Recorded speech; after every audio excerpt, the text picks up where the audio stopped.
Hey everybody, welcome to another episode of the Shut Up and Do It podcast. Please, you can come hang out with us while we talk about all things real estate and business with a focus on bringing you top quality speakers and topics, all who believe in a get it done manner. I'm your host, Nick Aalerud, principal with AA Real Estate Group in the greater Boston and New Hampshire areas and co-author of CompleteDealFlowSystem.com. And I have an amazing guest, as I always do, but this time it's a special one. This gentleman who's on the other side with me, besides the fact that he and I both have trouble growing facial hair, his name is Tim Hardeman. He is a real estate agent. He's 29 years old. He is crushing it in the Atlanta market with a team of 5 people. And he was just listed as, in the second year in a row, as the top 5% of real estate agents nationwide. Tim Hardeman, holy cow, thanks for coming on the podcast, man. Great to be here. Thank you so much for having me, Nick. We appreciate it. If you want to talk a little bit about your story first before we kind of dive into, life questions. Yeah, absolutely. So thank you for that great intro. Again, my name's Tim Hardeman. I'm a real estate broker and agent in Atlanta, Georgia. Sell houses all over the place. Recently, I should say probably within the past couple of years, got into investing, which we'll talk a little bit about today as well. If you are on Instagram, pull out your phone right now and follow me, Tim_Hardeman. That's TIM_HARDEMAN. I post on there on the stories just about every single day, and it's always the crazy stuff that goes on in our office. It's a lot of fun. Look at this guy promoting. He doesn't even tell us who he is yet. He's promoting his Instagram. I love it. All right, keep going. Well, I'll tell you, we work in an office full of a lot of young people that are mainly in their 20s. And so we do a lot, and I'm a little bit crazy. I like to have fun when we're at work. So we do a lot of little fun contests and games and things like that. And I've heard people that watch the stories, they get some enjoyment out of them. Let me jump into the story. So right now I'm in Atlanta. I'm in Georgia. I'm actually looking out the window on Peachtree Street, which is the main street that's cutting through Atlanta. Let me take you back. I'm 29 years old. Let me take you back a little bit. Back in 1995, maybe 1996, I was born actually in 1990 in a small country in Europe called Belarus. When I was, I think 5, maybe 6 years old, my mom wins a trip to come here and winds up basically working and cleaning toilets and babysitting little kids, and makes just enough money to bring over my dad, myself, and my older sister. We got a little apartment over in the suburbs of Atlanta. And I remember we didn't have any furniture. Me and my sister, we had a mattress and we would sleep on the floor. It didn't even have like a bed frame. And my mom and my dad, they would sleep in the other room on the carpet. So it was definitely humble beginnings. And I learned at that point, just from watching my mom, she worked a ton. She probably worked 14-hour days, 7 days a week. And she did that to provide for our family. And I didn't realize it at the time, but now I think we all do. Once we get a little bit older, we learn to appreciate our parents more and more. And so I think back to that, and I'm like, man, how different would my life be if she didn't do that, if she did not bring the whole family over here. And another thing I think about a lot is just how lucky we are to be in the United States of America and how great this country is. It's absolutely amazing, and the opportunities that we have here. It's sad to see some people squander those gifts. Fast forward a little bit. I'm growing up in the suburbs of Atlanta and going to a pretty good school. My parents wound up buying a house, and life's pretty good.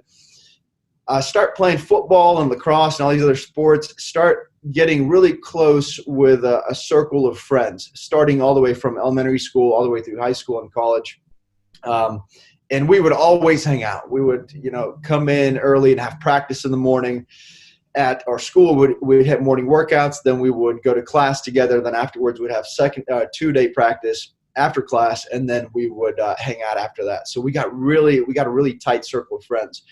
And after college, a lot of us still stayed in contact, but, everyone's had their own stuff come up. So I go to Georgia Southern University and have probably a little bit too much fun, over there. Join a fraternity, still got really good grades, but was there more so to just have as much fun as I possibly could rather than trying to learn things that I could take away and and use after college. So, is that best practices, Tim? Is that best practices? I will tell you, though, I don't regret any of that, because the people that I met going to college there and through the fraternity and everybody else that I met those connections have been invaluable, and I wouldn't take it back for anything. So it was about my second year. I was a sophomore in college, and I'm dating this girl. She was a couple years older than me, and I got in trouble a handful of times before that, just for silly stuff like underage drinking and whatever else. And I remember my sophomore year, I got in trouble again. We went out. I think I had like a fake ID or something, but it's something silly. And after that, I was like, I need to get out of here. I need to get out of Statesboro. I need to get out of this college environment where I'm not really bettering myself. So I'll leave that school and I come back to Atlanta, start going to school basically in the city, and I'm living at home. I still see all my friends back in college partying and having a great time, and I'm still dating this girl. A lot of my buddies, again, those are the guys that I grew up with and played sports with my whole life.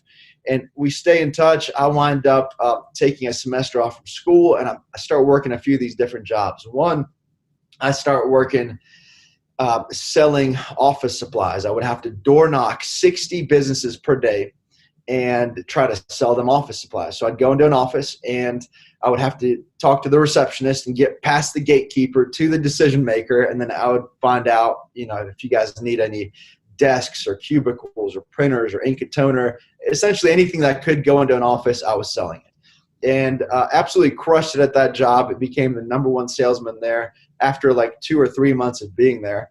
And I learned a lot. I'm sorry, did you say 60 doors a day? Exactly. So I would have to go into 60 businesses per day. And we would start probably 9 a.m. and finish up by 4. So I would literally go into a densely populated office area and then go from one place to the next. And it would be anything from, say, like a small insurance brokerage to maybe like a pawn shop. And then right next to that is like a laundromat. And then after that is some other kind of business. So anything business, office, supply related.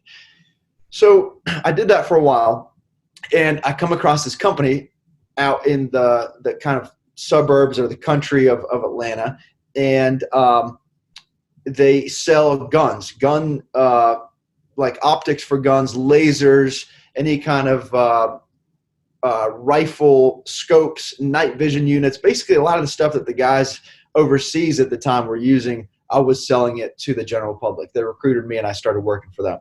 So I'd go to different gun shows and all this stuff across the country. This is after my sophomore year in college. And one day my buddy calls me. His dad was a big-time builder that built a whole lot of neighborhoods in, prior to the recession. And he was building entry-level homes, essentially. And when everything went downhill, he had, 200-300 houses that he was sitting on. Anyway, lost everything. Ooh. This whole thing just kind of blew up on him. But he was somebody that knew real estate. He knew the game, and he knew it well. So my buddy calls me. His dad is this guy. And he says, "Hey, man, I know you're selling these gun scopes and all this other stuff. You should come take a look at real estate." And I met with his broker, who was at Keller Williams. It's kind of a jump, right, from gun scopes to real estate. I love it. It was funny because they were both commission only. That's all. That was the only thing that was similar. We in Massachusetts don't necessarily support any. I'm just kidding. I have a license, but Massachusetts, don't tell anybody around here because they would be pissed. But anyway. Oh man, I believe it. I believe it. But it was commission only, and so I was like, look, I don't have anything to lose. I'm a young guy. I'm in school. I'm taking a little semester off, and I meet with this broker. She essentially sells me on the idea of getting into real estate, and I said, okay, well, why not? I'll try it out. And over the next couple of years, I enrolled back into college. I was finishing up with a finance degree, and then I had this set path. I had 2 things that I wanted to do. One is I wanted to. This was my primary focus, is I was going to graduate with a finance degree, move up to Wall Street, and do the whole stockbroker route. Number 2, at this point, I had already gotten my real estate license, I said, well, maybe I could stick around Atlanta for a few months and see if I like real estate, because I already have the license and I don't have to move. And if I don't like it, I can always change paths and just make that move up to New York anytime. So I graduate college, and this is, I think, 2012. And congratulations, because that was a huge accomplishment for your lifestyle. I'll tell you, Nick, I'm surprised they let me graduate. I don't know how I made it through, but we made it. Here we are. And I graduate, and I said, okay, well, I'll try this real estate thing out for a bit and see how I like it. And right around that time, I didn't know how to start. I mean, I started specifically in retail. So I was at Keller Williams Realty trying to sell regular houses, residential houses, to normal home buyers. So not to investors or wholesalers or flippers or anybody else. And everyone said, hey, you need to call your sphere to get new leads. And I said, well, I don't really have a sphere. All my buddies are still down at school, down at the bars drinking. No one's buying houses. And so I had to come up with a different way. So I started doing some research online and kept reading all these things. And it said, hey, start cold calling expireds for sale by owners and withdrawals, or like canceled listings. I said, okay, I'll try that out because it's not too expensive. And right around that time, I started doing two things. One, in the morning, I would wake up and I would go to a neighborhood and I would first door knock, and I would door knock 20 doors. Sorry, not 20 doors. I'd get 20 contacts. So sometimes that would be 25 doors. Other days that would be like 60 doors, depending on how many people open the door. And then in the afternoon, I would cold call people, and I would call these expireds and for sale by owners. So my approach was like this. Here's how I would identify the neighborhoods. I would find neighborhoods that are somewhat close to me, probably within a 30-minute driving distance, and that had a good turnover ratio. Now, what I mean by that is more than 5% of the houses in that neighborhood were selling per year. And my reasoning behind that was, if Bob and Sue down the street are selling, and then the next door neighbor selling, for some reason it causes other people in the neighborhood to want to move as well. It's like a chain reaction. Yeah. And so I would look at a neighborhood. The way I'd figure this out is I'd go into the tax records. I'd find out how many houses are in this neighborhood. Let's say there's 100 in there. And then I would look in the MLS and I'd say, well, how many of those 100 sold in the past 12 months? And if it was, say, 5 houses, I would just take the 5%, or 5 houses divided by 100 houses. That would be 5%. And I said, if the turnover ratio is 5% or higher, so meaning 5 of the 100 houses or more are selling over the course of the year, then I'm going to door knock that neighborhood, because the chances of me finding somebody that's likely to move is probably higher than in a neighborhood that has maybe a 1% turnover ratio. That's how I'd find them. I didn't have a whole lot of strategy. I would just pick the house that I liked and looked good and thought it would be easy to sell, and then mix that with a turnover ratio and then door knock them in the morning. Did you find that when you woke up in the morning, I know you had already had a sales background, right? And even if we go back to your first sales job, when you woke up in the morning, did you find it difficult to work for yourself? Like, did you have to kind of get into a routine at some point, or how did you kind of morph into the sales position? I didn't know any better, right? So a lot of people that leave a corporate, they say, well, now I'm my own boss. I got to do my own thing. And for me, I just didn't really know anything, because I just worked restaurant jobs. I worked that gun sales job. And I cut grass as I was a little kid, worked at an ice cream place. So I never really had something to compare it to. But I did do a lot of sales training, which basically said, hey, you need to structure your day. The number one thing you need to focus on in the morning is lead generation, whether I'm a real estate agent or I'm an investor or whatever. I always have to find new business. It's kind of like a shark. You got to keep swimming, because when the shark stops swimming, it doesn't breathe anymore.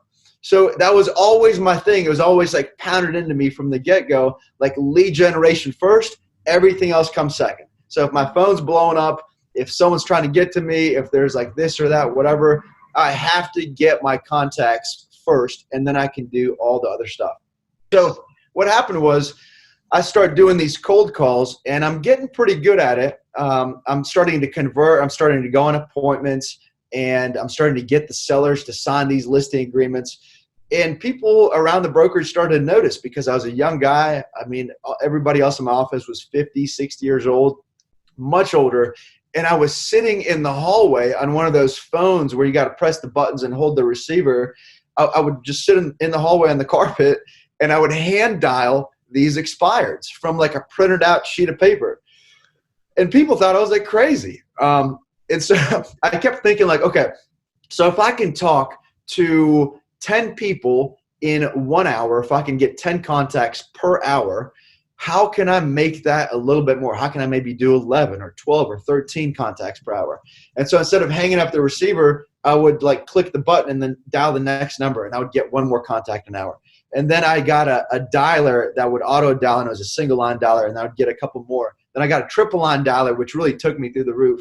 And so as I'm making these calls, this young lady calls me. She was a real estate agent. She calls me and she says, hey, I heard you're doing these expireds, you're doing lead generation, and I'm curious how you do it. I'd like to learn from you. So I said, come in, let's make some calls together. We're making calls. I'll never forget. We're making calls together. And this is probably when I was a few months into it. And I always put my cell phone into the jacket pocket in my suit. And we're hitting the phones, and I'm talking to somebody on the other line. My phone starts ringing. It's just buzzing in my pocket. So I pull it out, look at it. It's one of my buddies calling. I silence it, put it back in my jacket. And phone rings again and again and again. It's all my friends, that close circle of friends that I told you about. They keep calling me. And that never happens, by the way. With my friends, it's like, they call you once and that's it. If there's like a double dial, there's like a problem, right? Yeah. And so I take the headset off and I said, hey, hold on just a second. I'm going to just walk outside. I need to take this call. I need to see what's going on. And I walk out of the office. I'm like, hey, man, what's up? I'm at work. I'm at the office. And it's my buddy Louie. And he goes, did you hear about Justin? And Justin's one of the guys that we grew up with. And I'm like, no, what's going on? I was with him a couple of days ago. And he goes, they found him dead in Kentucky this morning. I was like, what? That's crazy. Again, played lacrosse together, football, great guy, like comes from a great family. I mean, you would never guess, and he overdosed on drugs. It's crazy. Basically the same thing happened again like 6 months later. Another one of my really close friends winds up dying as well. A very similar call. I was also at work, get the call. It was wild. And again, like when I think about people on drugs, I think about like a homeless guy walking down the street. These guys, good looking guys, always dated the best looking girls, like stud athletes. Just had everything going for him. And those like 6 months to a year, that was a kind of a weird time for me because I'm trying to ramp up this real estate thing and I'm hitting the phones. I'm starting to get a little bit of success, but I'm still not making a whole lot of money. I'm living at home. Two of my best friends wound up dying. And the girl that I was dating down in Georgia Southern, we wound up going through a really nasty breakup. And so at this point, it wasn't like a day in time, but it was probably that span of 12 months. Everything just seemed like it was falling apart. And for some reason, I don't know why, but I loved it. Like I thrive in those environments when I'm in the gutter, when I don't have anything to lose. And it's like, I just need to focus on me and get better as a person. And I told myself, I said, look, I need to improve as a man and I need to grow and I need to grow up quick, like immediately. And so I just dove in head first into a whole bunch of self-development books, self-improvement. And I started to really focus on sales. And I started to ramp up sales a little at a time. And it grew. It grew from me making. What year was that, Tim, when you started Reset? This is 2012, 2013. Okay, so you started to hit that reset button, and was there any one or two specific authors or self-help guys that you kind of were attracted to? It's all the same stuff that we've all heard. So books like Think and Grow Rich, books like Cash Flow Quadrant.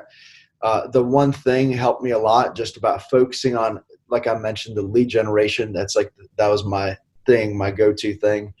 How to Win Friends and Influence People, 7 Habits of Highly Effective People.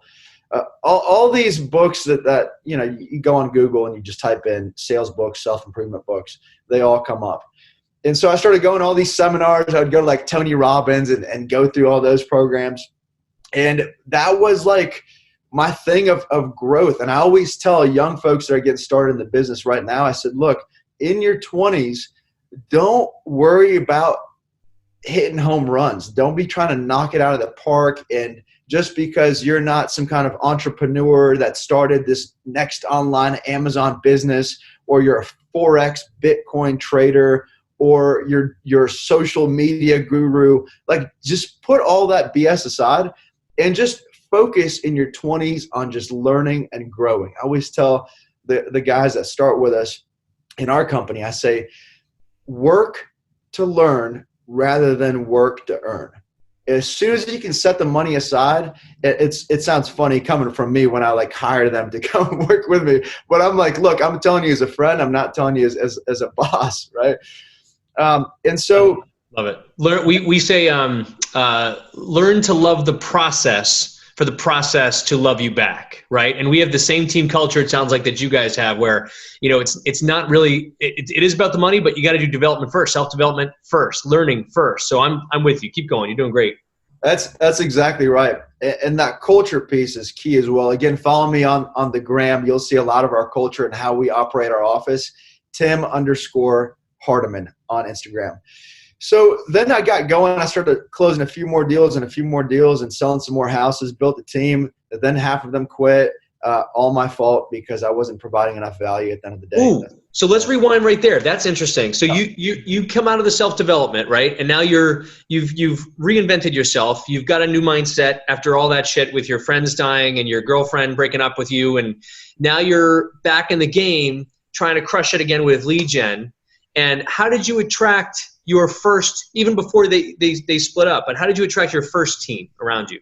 So I read this book. A lot of the guys in real estate now have probably heard of it. It's called The Millionaire Real Estate Agent. And it talks about building a team, how as one agent you can only do, 20, 30, 40 deals, whatever kind of business you're running. But there's a cap, and then you hire somebody on, like usually it's an assistant at first, and then you and an assistant can do more. And then you bring on maybe another assistant, and then afterwards you bring on buyer's agents, and essentially you build a team. That way you can leverage your time and focus on only the most dollar productive tasks and kind of outsource or sort of manage the rest.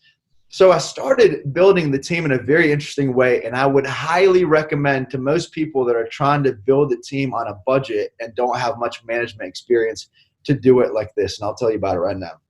One, I did it from just hiring agents in our brokerage, which was silly. I would hire buyer's agents in a brokerage, and then I would throw them into the office, and I'd say, here's a headset, and here's a bunch of internet leads. Call through all these. You'll probably get some appointments. Then you meet with the people, show them some houses, write some contracts, and I'm going to take 50-50 of the commission. And so, people would do it for 6 months, 7 months, 8 months, and then they're like, Tim, I'm not closing any deals. I've closed 3, 4, 5 deals, and I'm not making enough money. And these are agents that would say it'd be like a single mom that has 2 kids. And so she's got a lot of responsibilities. And I just couldn't, deep down inside, I knew I wasn't providing for my team at a level that I should have been providing at. And that really bothered me. And that's why I knew at the end of the day, that's why a lot of people left when our team fell apart in those initial years. Then we changed the structure a little bit. And this is where it gets fun. This is how we do it now. And you'll see on some of these live stories, on some of my posts, how we operate as an office and what our culture is like as a result of implementing this one thing. I started to focus very heavily on recruiting young guys and girls out of school that are still in college, and built a very strong internship program. All right, the way that it's structured is like this. There's colleges, I'm sure wherever you're listening from, there's probably a college not too far from you. You go to that college or you go to their online board. A lot of these schools, it's called Handshake is the platform that they use. It's kind of like the Indeed or like the LinkedIn of the school, where employers can post job opportunities. So whether you're a real estate agent, you're looking to hire some people, or you're a real estate investor and you need help with like mail out campaigns or pulling data or making cold calls or whatever other stuff we need, putting out lock boxes and signs, all the stuff, get some interns to help you out. Here are the benefits, and here's why I think this is like my favorite thing ever. So a lot of times you get access to very high quality talent. What I mean by that is if I post a job right now on Indeed or on monster.com and I'm looking for a telemarketer and I'm saying I'm paying a base salary of $32,000 and then with bonuses you'll probably make $60,000 total. It's somebody that is looking at that job, that's searching for a job right now, that needs to make money and they want to get in, and just it's very dollar focused. They're not coming from that mentality of I'm here to work to learn rather than work to earn. With the internship program, you're paying these guys and girls $10 an hour, right? So they know it's not a lot of money, but they're not there to hit it big. They're there to learn from somebody that knows how to do it. So we built this internship team. It's 90 days is the internship term. They have a set amount of goals. Some of the goals are like you have to get in by 7:30 a.m., third time late, you're going home for the day unpaid. You have a certain amount of contacts that you have to hit for prospecting. So again, whether it's retail or investment, we're always having to make appointments and make calls and send out text messages and letters and whatever else we're doing. So they help with the prospecting. And then in the afternoon, they're helping out with other things like putting out those lock boxes and signs and taking pictures of photos and putting them maybe into the MLS or wherever else. And what that does is two things. One, they're making a little bit of money while they're in school. More importantly, they're learning from somebody that is in the real estate business. And the other thing that I would encourage anyone that's thinking about taking this on doing is focus on their personal development, how you can help them become a better person and grow more. So we always set goals for them, reading different books, different self-improvement books, sales books, and just helping them better their personal goals. So if somebody says, hey, I want to lose 15 pounds, we talk to them about, hey, maybe this is not a work goal, but I would love to see you crush that. And let's set up a whole team goal, right? It's awesome. I mean, like seeing these guys hit their goals and then get excited about it and then hit team goals for prospecting or finding new properties or finding new sellers. To me, like when I step back from that and I look at it and I see them do it well, there's nothing like more satisfying than that. Like before it was like closing deals, like, you know, it's a lot of fun. But now to me, it's about coaching the team and watching them grow. And whether they stay with me or not, that's not up to me. If they choose to leave and do something else, like we celebrate, we're happy for them. And like I can't wait to look back on the people that I've worked with over the next 10, 15, 20 years and see all the things that they go out to do, because it's going to be absolutely amazing. So I'd highly recommend building the team that way rather than just trying to hire a bunch of people from all over the place and then watching it implode and then having to rebuild. That's awesome, dude. We've been, one thing you brought up, I was thinking about doing this, right? Not that you have any body fat on you whatsoever, but like we were going to do, if more than 2 or 3 people were like, I want to focus on weight loss, right? In our team, we're going to do like a team body fat reduction challenge, right? Where people weigh in once a week. It's like a 6 or 8 week challenge. And we all put up like $50 into a pot, and whoever wins gets that pot, but it's percentage of body fat. I don't know, something like that, right? Do you do stuff like that? Competitions, culture events, that sort of thing? Oh yeah. We'll do like dialing for dollars. We'll have a little contest for who can set the most appointments. Whenever somebody sets an appointment, you're hitting this bell in the office. We have a nurture bell, was like this small bell that's basically a qualified lead. And the office environment overall gets crazy. I mean, we're in the office literally playing baseball. I think a couple months ago, I wound up driving.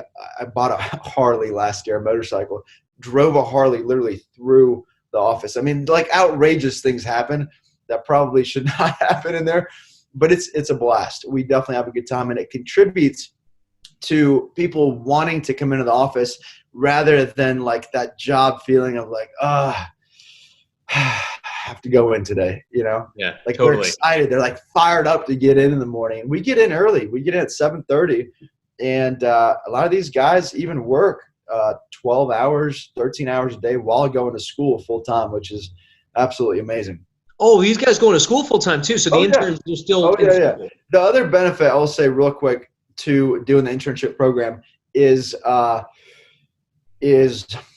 lot of times I can get them credit hours towards their major. So if they're a business major, I can get them like 3 or 6 hours for just working an internship, and they're getting paid for it. And I know when I was in class, I was just messing around my phone the whole time. I don't want to be in there. I just showed up to basically get the grade and to pass. So if I could have done an internship where I was learning about something I was interested in, getting paid for it, and getting hours, I would have done that in a heartbeat. 1,000%, dude. That's amazing. You've given so many tips right now for, especially, it's not just retail agency focused too, like the investors listening in, right? Tim mentioned a huge source for us has been interns in colleges. We don't utilize it the same way you do. You take it to a whole nother level, which I love, right? Like our interns come in, and I'm going to take some tips from you, because, we have them doing some stuff they like, some stuff they don't like, like filing and that sort of, like, that's not cool, but it's got to get done. But I love the culture that you've set up there. On the purchase side, let's talk about your attire for a moment. I've known you now for about 3 years. I have never seen you not in a suit. Is this a thing? I sleep in this thing, baby. Look at this. I was told when I first started in real estate to dress for the job that you want. And I was trying to meet with a bunch of, sellers that have nice houses. So I was like, look, I'm going to show up. And at the time, I remember I was driving this old Honda Accord, and I had the little crank windows, and the paint was peeling off. And so I would park 3 blocks down the street, and then I'd walk up to the house, and I'd knock on the door. They'd open. They're like, "Where'd you park?" I'm like, "Oh, I'm just down there. Anyway, let's go and take a look at the house." I did the same thing. My Taurus, 89 Taurus. I will say, though, I think presentation is everything. How we carry ourselves, first impressions are huge. And to be 100% honest, we are judged every single day how we pull up to that house, whether it's to buy that house as a wholesale deal or a rental house, or if it's a listing appointment. How we pull up, if we pull up and there's trash falling out of the car, how is that home seller or that homeowner that we're trying to buy the house from, how are they going to perceive us as the buyer? I know a lot of guys will say, well, if you're wearing a suit, they think you have money, and then it's whatever. But I've never come across that. The people that I meet with, whether it's me trying to go on a listing appointment for a nice house, or if it's me, recently, a couple of years ago, we started buying houses and rentals, which we can talk about later. Or if it's me going to a house to buy it that's completely beat up and it's worth $60,000, $70,000, and the level of the sellers is completely different. They've never said, "I can't believe you're wearing a suit right now. Like, you're way too overdressed and you're trying to steal the house from me." I think first impressions are like key, and I would highly, especially for the young folks that are trying to get into it, just dress well, make a good first impression, and this thing is a ticket to like a lot. Like, I promise you, wear a suit and it's going to get you a lot of good things are going to happen in your life. I know it sounds weird to say, but it's good for you. No, it's good. I believe. In fact, I wonder if I can even pull it up here, because I believe I saw on Facebook you went to the top. By the way, inspirational, man. Backstory: Tim and I are part of this mastermind, right? And we took our own visit to one of our colleagues' office in Richmond, right? Mr. Frank Cava's office. And while at Frank Cava's office, Tim sees this picture of Frank up on the wall. Shout out to Frank, by the way. He's at the top of Mount Kilimanjaro. And Tim looks at this video. Tell me if I'm wrong on this. You look at this picture frame, and I remember you saying, both to Frank and to me in the office at that point, you're like, "That's awesome. I'm going to do that," right? Yeah. And you didn't just say it. Like, in your head, what we're learning about Tim, right? Once you commit to something, literally, it's locked in. And we didn't really chat for like 2 or 3 months. And then I see a picture on Facebook, not only of you at the top of Mount Kilimanjaro, but you in the suit at the top of Mount Kilimanjaro. That was crazy. That was 2 parts to that. So I think for me, when I want to do something, I'm like, man, that's awesome. I really want to do that. It helps to just be able to lock in and focus and just do it, even with trips and whatever else. But anyway, Kilimanjaro, yeah, that was in November, and we get to the peak. And I thought before I went to Africa, I was like, how funny would it be if I get to the peak, the highest freestanding mountain in the world, and then I like throw on a suit or like bust out the suit and snap a picture up there with an American flag. And, we climb up there. This was like a 7-day climb. It was crazy. Like negative temperatures, winds like 30 miles an hour, like everything's iced over, there's sleet. And I'm like, the oxygen is so low, I'm like falling asleep. But sure enough, we get to the top and I'm standing there. I'm like, all right, I pop my backpack off and I start taking my clothes off. And the Sherpas, the guides, the porters, they're looking at me like, what is this guy doing? Like, you're going to get frostbite. I couldn't undo my clothes. My fingers were starting to freeze. So I call over these porters. They're literally stripping me down from all the North Face gear and everything. They help me put the suit on. I put the tie on, and I get up there holding an American flag in one hand and snapped it away. That's on Instagram too, so check that out on there. But, yeah, I mean, you got to have fun with it. You got to have a good time with it. Dude, that was impressive. So let's what does your retail team look like right now or today? Retail team is really tight. So right now we have 5 guys. And when I say 5 guys, I'm the only agent and everybody else is more on the support side. So I have 1 full-time, actually, I guess 2 full-time employees. One is on the sales side. Another one is on the administrative side, who actually started with me 4.5 years ago as an intern. He was just handwriting envelopes, and he's one of the best people that I know right now, and awesome. I couldn't live without him. And then the other folks on the team, they do a lot of lead generation, like I mentioned earlier, putting out signs, lock boxes, dropping off envelopes, handwriting some of our letters, just things that need to be done, like you had mentioned before. Last year, myself as an only agent, and then having some of the team help out, sold about 100 houses on the retail side. And now the portfolio is up to, I don't know, maybe 21 or 22 houses that I own as rentals. So let's go there next. So yeah. You've been on the retail side for years and years, and then something bit you, and you're like, this is great, but it's all transactional. And what about, like, was it something about maybe our mastermind, or what clicked with you? Yeah, what I think did it is definitely the mastermind. I mean, Collective Genius has been just eye-opening. And Nick, I'm sure you talk about this on the podcast, but it's like such a high level, high caliber of investors in that group. And every time we meet 4 times a year. I always have so many takeaways. And if not something specific, but it's just the level of the people in the room where you're like, I need to step my game up. I bought 20 houses. That guy just bought 60. Like, how do I do that? Because I want that.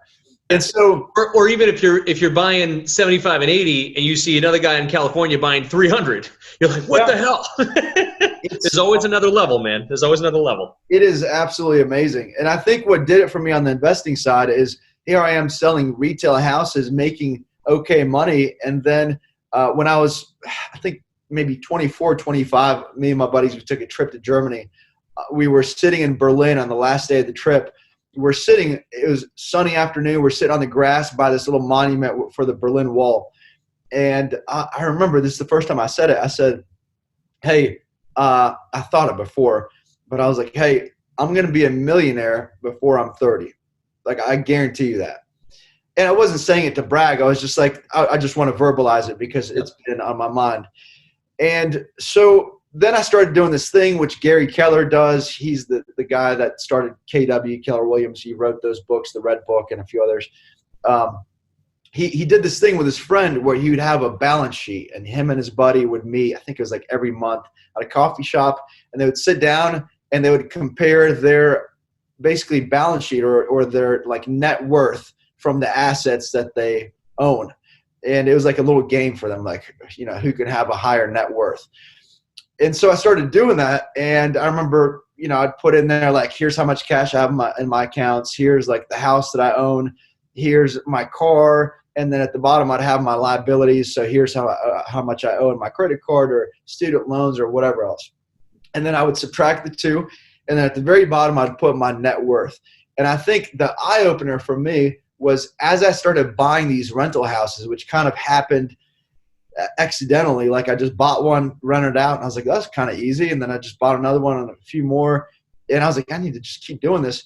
As I started adding these rentals, I'm doing this balance sheet, and I'm like, wait a second. Like, this thing's growing pretty quick. Not from me making more money selling more houses, but from me having a whole bunch of equity in houses that I own, and they're cash flowing. It's just I didn't understand it at first. And then I looked at it again. I was like, this is where I need to spend more time. And so I started buying more and more houses. At one point last year, if anyone on here is interested in purchasing rental properties or note investing, and they're like, well, I don't really have any money to do it with. There's a fellow that I met through our group, through Collective Genius. His name's Eddie Speed, and he's like the king of seller financing deals. So I was like, Eddie, how does this thing work? And he's like, well, here's how it works. Here's how you do it. I did his little course. And last year I bought this portfolio of 12 houses. So as a quick overview, it was actually 14 houses.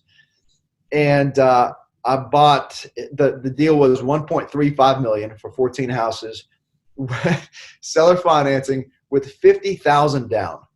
That's like nothing, right? $50,000 of $1.35 million is, I don't even know what that is, like 2% or something. With 6% interest and no prepayment penalty. Anyway, the deal was is a spanking deal. And the only reason that I was able to put that thing together was because Eddie Speed and his course that he does, it's called Note School. Some of you guys probably heard of it. Should definitely check it out if you haven't. And the way that I set it up is I bought those 14. Remember, the down payment was $50,000.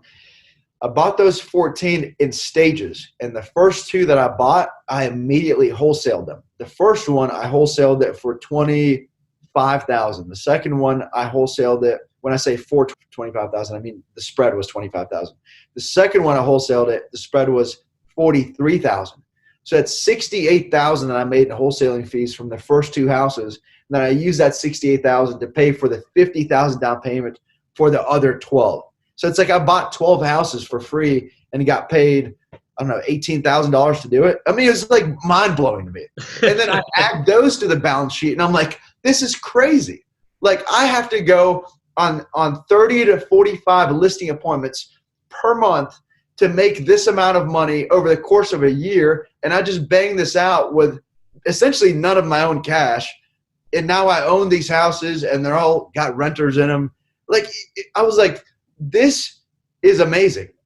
And that's when I started to focus a lot more on buying rentals. I still think retail is great, and there's a lot to learn from it. But that's where our focus is slowly going into building a strong rental portfolio. Very, very good. It's a different mindset, right? Going from transactional or service-based work into accumulation of assets for legacy and wealth building. And that's when I had my tough start in 06, right? As you know, I've had a bunch of tough starts, but we did the same thing where I wasn't financeable, but I was starting to get the wholesale game up and running, right? 06, 07, 08. So while I wasn't financeable, I had to find a market where I didn't have to get loans for rentals. So I started, in the Boston area wholesaling, and then I started getting into rehabbing, all with hard money, right? And I would finally do like 4 here, and then I would take that money and go and buy like 1 or 2 small houses for like 20 grand out in Western Pennsylvania, right? Like, I just kept trying to multiply that, and I found, same as you, that accumulation of assets, as long as they cash flowed, were like launching me back into a dangerous position when I finally was financeable again. So I congratulate you, man, on your move. And there's always going to be the need for service work and good agency, right? Or wholesaling. But while we're still in accumulation phase and we're buying them right, that's our legacy. That's what we have to leave to our families, right? 100%. Good for you, my man. We are running a little short on time, but I wanted to ask, what's the best way people can get a hold of you? But wait. Now you can promote. Okay. I'm a big fan of just social media all throughout, whether it's Facebook, Instagram, Snapchat, TikTok, which I recently got on. Man, I don't think I told you this, Nick. I put up this video on TikTok. Have you ever heard of TikTok?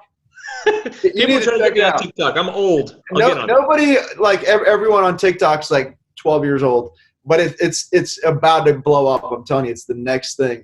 Anyway, I put up this video last week, got 1.5 million views. What?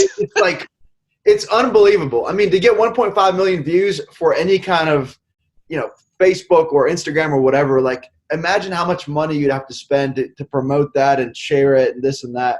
1.5 million views. But anyway, best way to get in touch with me is on Instagram. Send me a direct message. My handle is Tim_Hardeman, TIM_HARDEMAN. I read all of my DMs and I respond to all of them. So send me a message. Ask me any questions that I can help out with, whether it's about retail or it's about wholesaling, or if it's just about building a team, hiring people, the process, our interview process, the goals we keep them accountable to, anything at all that I can help out with. Or if you just want to connect and hang out, I'm cool with it too. That's awesome, dude. We really, really appreciate your time today. Yeah. Folks, thank you guys so much for taking part in another episode of the Shut Up and Do It podcast. We bring as much value as we can by sharing top quality guests. Tim was an amazing guest today, talking to our young people about how to make that choice and jump into real estate and how to really build their team and build that culture. And also some challenges along the way, right? And setting your mind to something and shutting up and doing it. As always, I will see you guys on the next episode. Shut up and do it.